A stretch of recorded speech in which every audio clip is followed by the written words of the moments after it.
Many of us are still reeling from the news of Sandy Nichols' sudden death. It's an enigma, well nigh incomprehensible for the human mind to grapple with that great absence, the great end of time that death appears to be. We get so used to ourselves, alive with the steadiness of our own breathing, our own consciousness and viewpoint. It takes a certain attention that we don't usually give to observe the process by which our bodily systems decay and we move towards death. And yet, even knowing this, it remains strange that a human creature so unique, so impactful, and so fragile leaves us when this process of decay ends and all the systems shut down.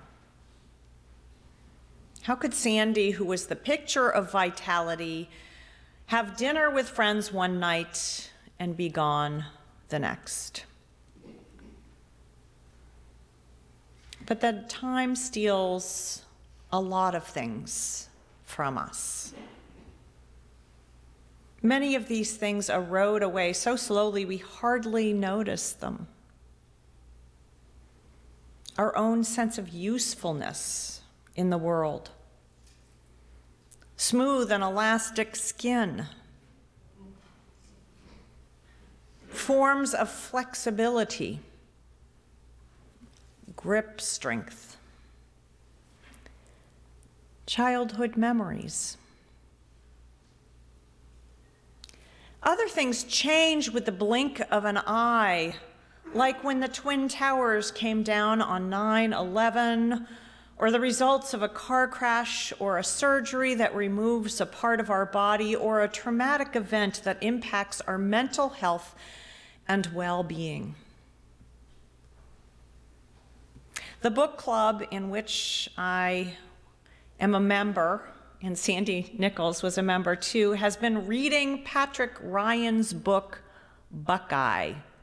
In it, the author writes, "What is it about time that confounds us? We spend it, we save it, we while it away. We waste it, we kill it. We regret what we've done with it. We give it away and we want it back. All we should ever want of time is more of it. Life was so simple when it was reduced to the barest of necessities. More time, more air, more Duke Ellington." Our Greek ancestors reflected the richness of time in their language. Chronos is the time that ticks away in discrete and even units. It's the ticking of a clock or the chime on our steeple. And then there is kairos, which is a much more capricious form of time that can drag on interminably and then suddenly rush by and then fill itself up with an eternal richness. Kairos has a religious meaning, the fullness or ripeness of time. Still, we live in both types of time. And the passage from Ecclesiastes expresses at first blush the rhythms of creaturehood.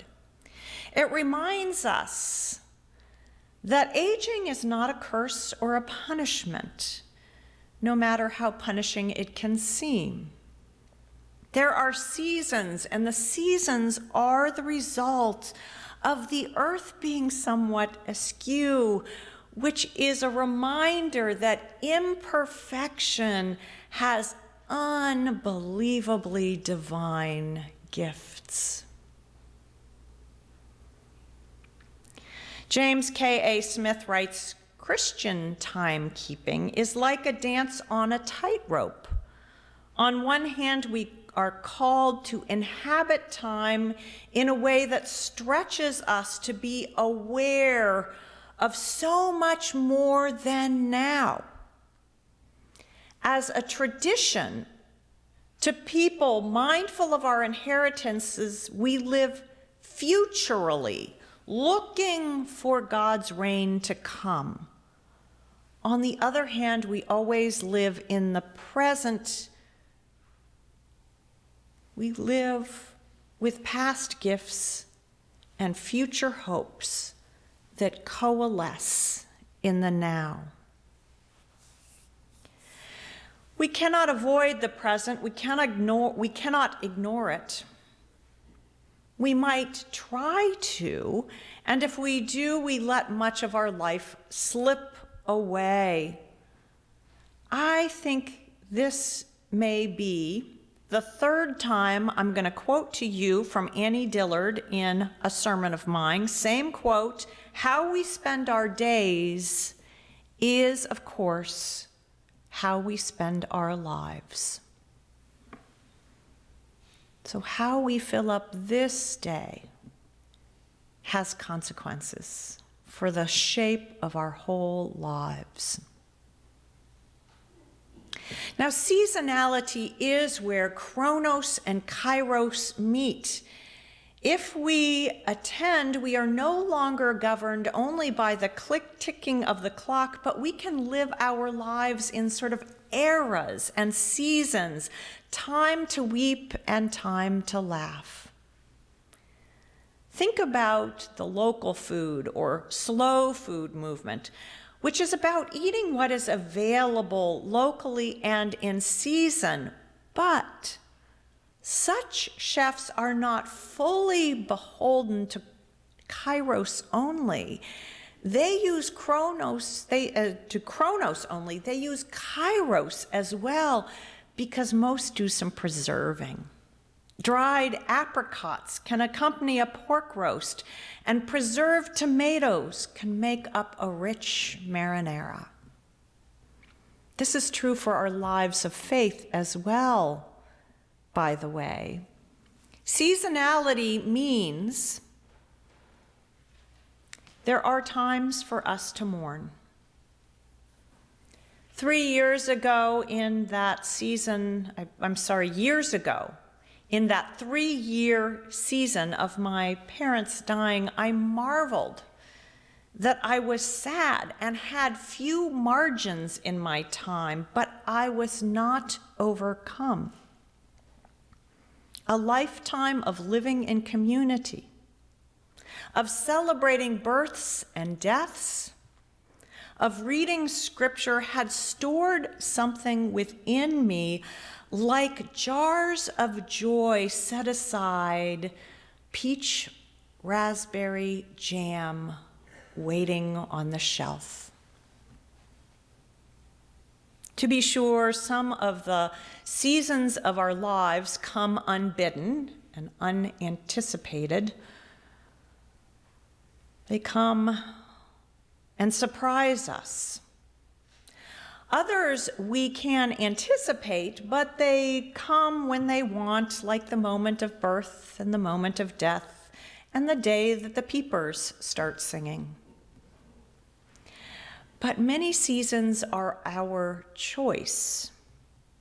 Ecclesiastes remind us that we can choose to enjoy this life in season, taking pleasure in our toil, in the feel of the warm and soapy water as we wash the dishes, in the invigorating exercise of shoveling the snow, in the clarifying process of organizing our basement. We are just about to enter a season of redemption. It is the season that has some real birth pains as it comes to fruition. That is the journey of Holy Week. But even so, it yields such sweet promises. Redemption works with time as well. Redemption is never about forgetting or sweeping away the past. It is always about the artistry of time, wherein God takes the broken fragments of our lives and recreates them something beautiful. Author Oliver Clement writes, "Time was not made for death, but for eternity." And so all the patterns of our days and the seasons of our lives, the losses and loves are gathered up until in the mystery of God, the endings are our beginnings. And our beginnings are our end.